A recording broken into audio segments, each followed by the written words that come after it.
Uyu mugabo yari ari gutambuka hano mu nzira ahura n'umugore aramuhagarika aramubwira ati hari ahantu ndi gushaka undangira, kubera ko ubwo nari ndi mu rugendo aho hantu ngiye ntabwo nabashije kubasobanukirwa neza, ahubwo niba uhazi wandangiye. Uyu mugabo azamwegera amusatira. Uyu mugore avuga ati ubwo se aho hantu wari ugiye nta magana he ni kwande, ubwo se nahabwirwa n'iki? Ariko ukomeje uno muhanda ntiwabura abahazi bakakurangira. Uyu mugabo hari igitambaro yavanye mu mufuka agikojeje mu mutwe w'uno mugore nyagasani. Hari ibintu yavanyemo arangije bikoza mu mutwe w'uriya mugore. Umugore ahita ata ubwenge, ahita amera nkaho nyine atari kwiyibuka, amera nkaho mu mutwe byivanze, yajya areba imbere ye akabona ntari kuhabona nyagasani. Kandi yari ameze neza, ni umugore wari wambaye neza, ndetse ni umugore wari wimereye neza, ariko ibyo uriya mugabo ahise amukorera mu minota mike cyane biteye ubwoba. Niba ari ubwa mbere ugeze kuri iyi chaîne kandi subscribe kugira ngo tujye tubana umunsi ku munsi. Uyarangije atangira kwishimashiba, yumva ibintu biri kumurya cyane, ibintu atazi ibyo ari byo, ahita atangira kwisetsa. Ubundi mu busanzwe abantu nk'aba ngaba igihe uzabona umuntu ari kwivugana, umuntu ari kugenda yikoresha ibintu yambaye nabi yivuruguta, akenshi abantu nyine dukunze kuvuga ngo uriya umuntu ntago ari muzima, afite uburwayi bwo mu mutwe nyagasani. Uyu mugore nawe niko byamugendekeye. Ku rundi ruhande hari akana kari kavuye mu gipangu, karimo karigendera gahura na cya kigabo, karisiye yose cyayimaze. Ndetse uyu mugabo arangije avuga umwana muto hari akantu ndi gushaka kukubwira, ndashaka kundangira. Ati nkurangire hese? Ati nyine uri kubona muri no karisiye n'ubwa mbere mageze, ariko nyine hari akantu ndi gushaka ko wandangira ako kantu, ako gace bakita ngo ikira. Kandi ikigabo kirimo kirareba hirya no hino, kirebuzwa hirya no hino, bigaragara ko ibintu kigiye gukora bitemewe. Arangije avuga tumva mwana, aka gace n'ubwa mbere nkagezemo, ureka zindaje nkwereke. Cyahise kivana igitambaro nyagasani ku mwana muto wari usotse mu gipangu, iwabo bari bamutumye guhaha. Ariko nawe ndebera ibyo no mugabo yahise amukorera. Arangije avanayo cya gitambaro gikoza mu mutwe, wa mugabo ahita yirukanka kibuno mpamaguru, ariruka cyane koko. Kakana disi kasigaye ahangaha katangiye kwisetsa, gatangira kwisekana. Nawe ubwo nyine urabyumva n'uburwayi bwo mu mutwe.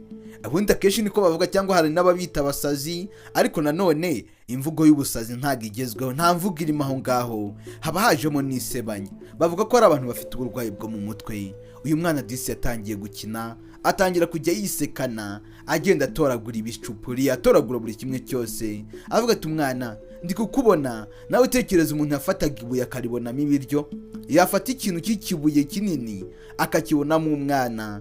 Atangira kwikinisha ubwe nyine, atangira gukora utuntu tw'udukino twaho tudafite gahunda. Ariko uno mwana mu kanya gato kashize twabonaga ari umwana uri seriye, ariko nawe ndebera. Ariko sinanone ku rundi ruhande, niba uriya mu mama byamuvanze, uyu mwana we byabuzwa n'iki kumuvanga? Uriya mugabo bisa nkaho nyine afite tekinike yakoreshaga.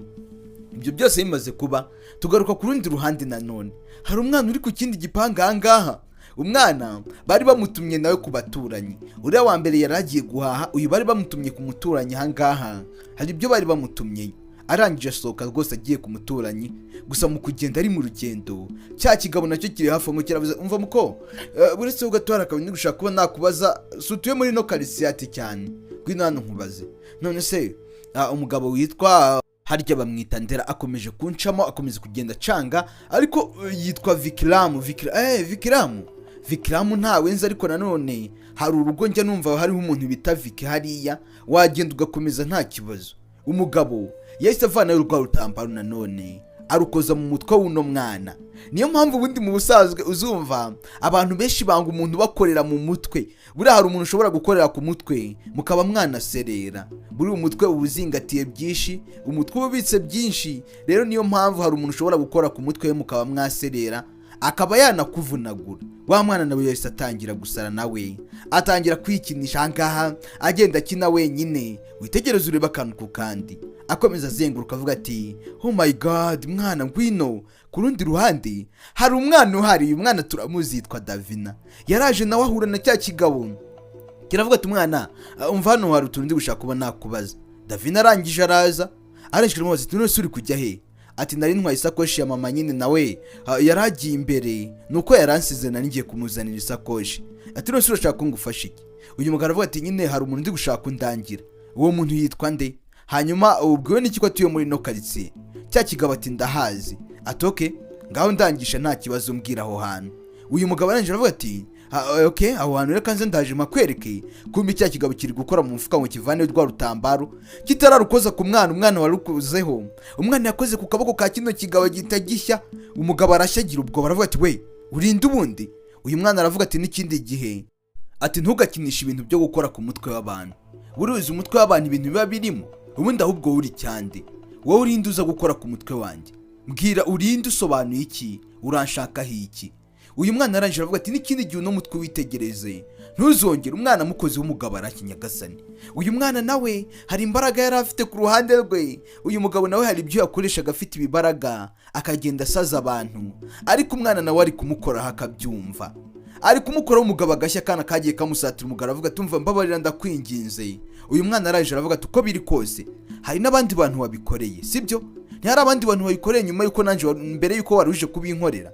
Uyu n'umugabo arangije aravuga ati oya ntabo nta muntu numwe nigeze mbikorera. Ndetse uriya mwana aravuga ati ntago ndi kukwinginga, banguka hano ugira vuba vuba, gwino hano unyegere vuba vuba nsaba imbabazi, umbwire ko utazongera gukora mu mitwe y'abantu, umbwire ko nta bintu nk'ibyo ngibyo uzongera gukinisha kuba wakora, banguka hano se nyine ugira vuba vuba. Uyu mugabo aravuga ati okay, ntari bireka ndaje ngusaba imbabazi, nta kindi kiri kungenza. Ikigabo cyaramucunze kirimo kimubeshya ngo kigiye kumusaba imbabazi, kumbi cyashaka kongera gukoza urura rutambaro kimukozejeho. Umwana ntago bikora, umwana bira ntago bikora. Umwana yamukozeho umugabo arashya yamenyereye agenda akora ku bandi bana byoroshye, abikora abakoraho bita bikunda, ariko kuwe yageze hwanga ntago byoroshye. Davina kumukoresha bira bintu ngura musaza byakugora. Uyu yarangije aravuga ati ndakwingize rwose mbabarira. Uyu mwana aravuga ati wakwiruka wagira ute, icyo wakora cyose amahitamo nayawe. Umugabo yafashe umwanzuro wo guca bugufi kugira ngo abe yamusaba imbabazi. Arangije aravuga ati mbabarira ntago nzabyongera rwose ndakwingize. Davina aravuga ati ibintu watangiye ubona ari akantu gato kangana gutya, shobora kubikomeza muri aka kanya, uri kumva nkabikomeza kandi bikagukoraho. Ngaho rero mbwira mbere yuko nkubabarira banza umbwire nta bandi bana wabikoreye? Hari abandi bana wabikoreye sibyo? Umugabo arahakana ntabo. Ati ndagusobanurira. Ndetse ahanga uyu mwana aravuga ati ngiye icyo nshaka nuko mbwira ukuri, nta bindi bintu nk'ibyo nkeneye. Uyu mugabo aravuga ati ntabo nigeze mbikorera. Davina aravuga ati ngiye kongera nsubiremo rimwe gusa, kandi ninasanga umbeshye ibyo ndibuze kugukorera biraza kwikuba. Ati narabibakoreye rwose, nako ntago ari benshi cyane, ni batatu bonyine, nibwo nari nkiza mu kazi, nibwo nari nkibitangira. Davina aravuga ati ayayayayayaya, gira vuba vuba rero ugenda ubakuremo ibyo wabashyizemo sibyo? Ariko ubundi ubwo wumva utekereza ikintu kingana nkawe ugatinyuka ukaza ugafata abana bangaye batatu bose? Ayayayaya, ati rwose ni batatu bonyine. Okay, rero impuhwe ngiye kukugirira muri akanya nyine muri make imbabazi ngiye kuguha nizi uko turi buze kugenda, ugahera kuwa mbere ugenda umukiza umukuramo ibyo bintu wamushyizemo paka kize sibyo? Umwana yamukoraho umugabo agashya ati ndakwinginze rwose uri kuntwika, haguruka gira vuba vuba tugende. Ubwo muri ako kanya wa mugabo yahise ahaguruka. Davina nawe agenda amukurikira avuga ati hute gira vuba vuba. Ati dore uwa mbere hari hera kuri uriya kandi niwe wabikoze, ntabwo nizera ko yaba ameze kuriya atari we wabiteye. Uyu mugabo avuga ati nijyewe rwose wabiteye, kandi nyine ndizera neza ko ndi bumukize, reka nze mukize. Umugabo yaje nkuje kumuvura, ageze ahangaha afite ubwoba, ntago ari gutinyuka kwegera Davina, ntago ari gutinyuka kumwegera. Davina aravuga ati bikore mukuremo ibyo wamushyizemo. Wa mwana yari yabaye nk'umusazi. Muri ako kanya wa mugabo yahise akatarahindukira ngo yirukanke arebe ko yacika Davina, ari nako agenda yikubita hasi. Ndetse Davina arangije avuga ati ariko mana yanjye ubwo urirutse rero, ubwo ngurirutse okay, irukanke ubundi se kuri buze kugaruka nsanga hano. Irukanke genda nta kibazo, ubundi uraza kugaruka ntakugaruye.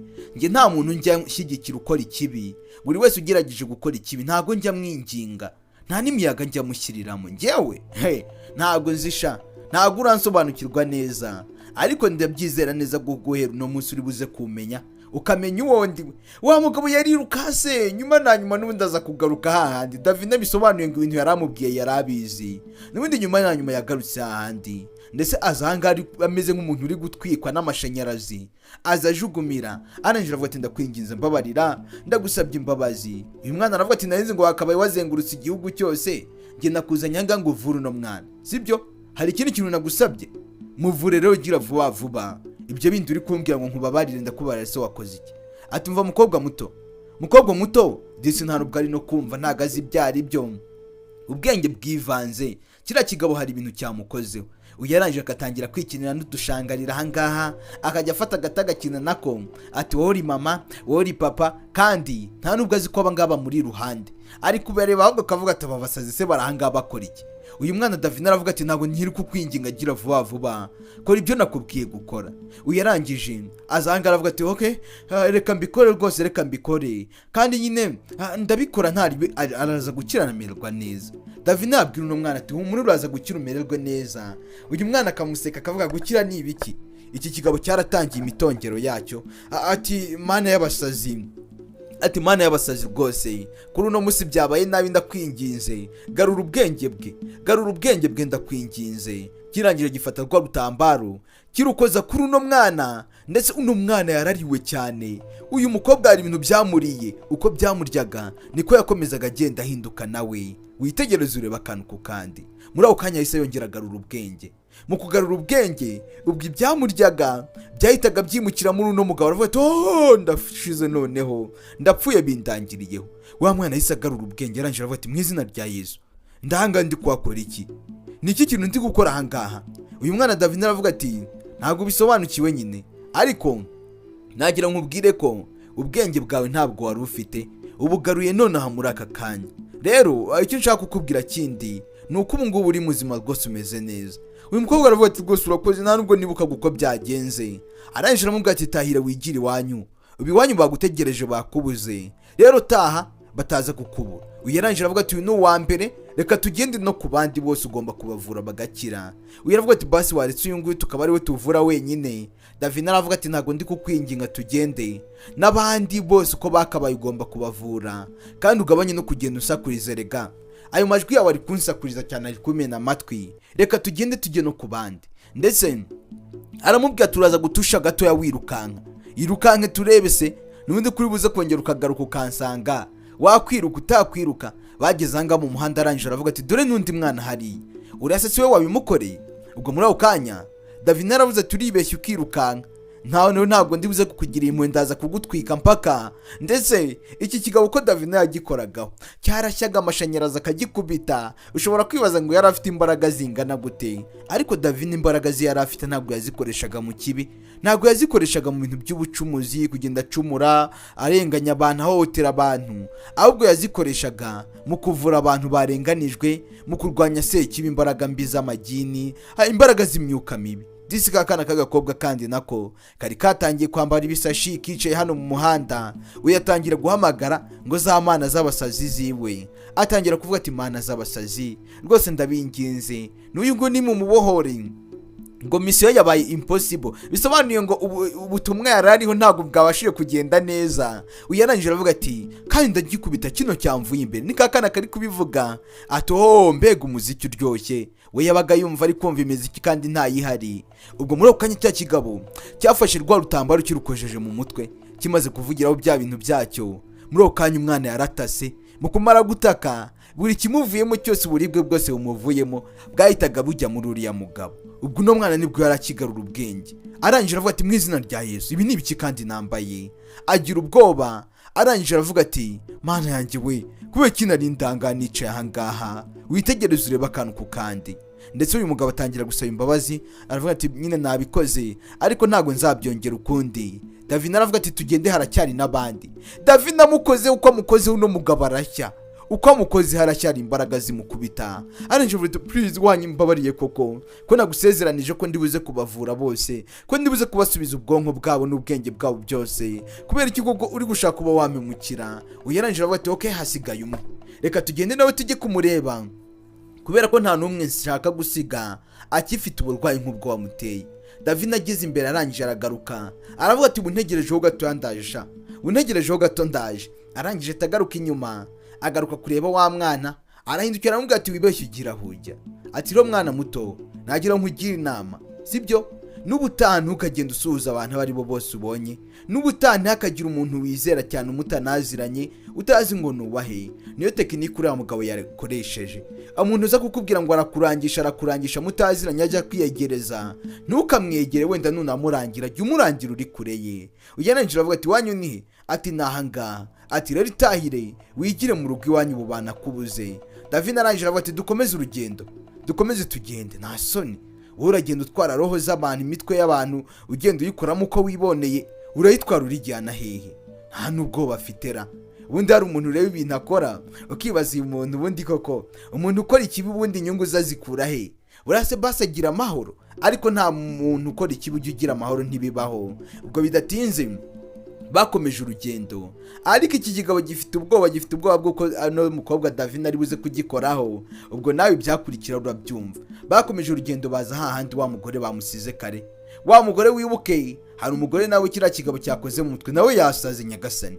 Arahanga ari kwikinana, ari kureba ati mwana wanjye ngwino. Tekereza nawe umuntu w'umugore ungana gutya ari kureba ibintu by'amabuye akavuga ati mwana wanjye reka dukine, reka ngutere muri pisine, reka ngutere hariya muri pisine, nawe ujya gukaraba hariya, nawe ujya gukarara hariya. Ndetse ni umuntu mukuru, ariko nanone ubwonko bwe nawe babuyobeje. David arangije aravuga ati gira vuba vuba, reba ibintu wamukoreye, mufate nawe umuvune nk'uko wavuye abandi, kandi ubikore neza, yongera asubire mu buntu bwe, yongera asubirane ubuntu bwe. Uyananjira avuga ati mana z'abasazi ni mu mubohore nawe. Uno munsi misiyo yabaye impossible ngo ubutumwa ntago bwabashije kugenda neza, ubutumwa najemo ntago bwagenze neza. Ndetse aha yarunamye yatanya kuvuga ati wenda kuzi wa kigabo we, kumbe cya kigabo cyafashe rwa rutambaro kirukojeje ku mutwe, n'ubundi ubwonko bwabo cyatwaraga cyabushyiraga muri rwa rutambaro. Ubwo haraho cyahitaga kibwohereza, ndetse gikomeza gukurura nanone kirongera gisubizamo ubwonko bwe cyari cyamutwaye. Bisobanuye ngo yahise yongera gusubira mu buntu, arongera mu muntu nk'ibisanzwe, ariko buri wese akuyemo, mbese muri make buri wese asubije ubwonko bwe, nawe hari ingaruka bimugira. Uyu mugore yatangiye guhinduka, atangira kwinyeganyeza, atangira kumva ibintu biri kumushitura. Kumbi ibintu n'umugabo yari yamushyizemo nibyo byari biri kumuvamo, byose byari biri kugenda bimushiramo. Uyarangira avuga ati mana yanjye ibi nibikira. Arebye neza yibuka ko hari ahantu yari ari kujya mu gitondo, yibuka nanone ko hari ibintu byinshi yagombaga gukora. Yirebye abona ahantu ari yahindanye, yuzuweho n'ivumbi, ibintu byose yambaye birasa nabi. Uyarangira avuga ati ntago birangiriye ahangaha, kubera ko n'ikindi yuzongera gukora ibintu nk'ibyo ngibyo nagira nkubwira ko ntazakubabarira. Fata urwo rutambaro rwawe urujugunye ugize vuba vuba. Uriya mugabo arabyanga. Uyu mwana aravuga ati nkwereke, ndavuze ngo fata urwo rutambaro rwawe urujugunye, aho kugira ngo ujye ugendana urwo rutambaro byaruta ukajya ugendana Bibiliya, sibyo? Kandi nanone guhera uno munsi ngiye kukubarira inshuro 3 ube wamaze guhinduka, ube wamaze kwakira Yesu Kristo nk'umukiza n'umwami. Ndetse cya kigabo cyaramwemereye. Uyu mwana arangije avuga ati umva, uriya rero ibintu yakoraga byose nawe yakoraga ibintu nawe wagira ngo ntabisobanukiwe, ariko muri aka kanya wakize umeze neza ntaribi. Uyirangije avuga ati none se wabonaga ameze nte? Wabonaga ibintu nari mfite numvaga mu mutwe wanjye, ariko mana yanjye we, Imana cyakoze kirakora. Ati urakoze cyane wa mwana we, ndagushimiye cyane. Uyu mwana aravuga ati ntago ari ngombwa kushimira, ahubwo nyine byose ni Imana yabikoze, kubera ko imbaraga zose nakoresheje ni Imana yazimpaye. Iyo ataba ku bwayo rero nta kintu na kimwe nari buze kwishoboza, nta n'ikintu na kimwe nari buze gushobora. Ariko muri akanya ubwo wakize, Imana ibihererwa icyubahiro. Uyu mugore arangije aravuga ati buze nakwitura iki koko? David aravuga ati oya nta kibazo, rega itahire, igire mu rugo nta ribi, ntago ari ngombwa ibintu by'inyiturano. Yaramuhoberera aramushimira, ndetse arangije ahita yigendera. Gusa David nawe yaramaze gukora akazi kadasanzwe, sasa asigarana na cya kigabo. Arakibwira ati n'ikindi gihe wowe wemere umanika amaboko, wemere ko utazongera gukorera sekibi ukundi, ibyo bintu abagutuma rega ntacyo byakwigezaho. Ndetse wa mugabo yarahindutse, ahinduwe n'uno mwana Davina, yemera kujya akorera Imana. Noneho ciao ndabakunda cyane, niyazo filmu zitegurika nayibagezaho. Duhure mu kubuta.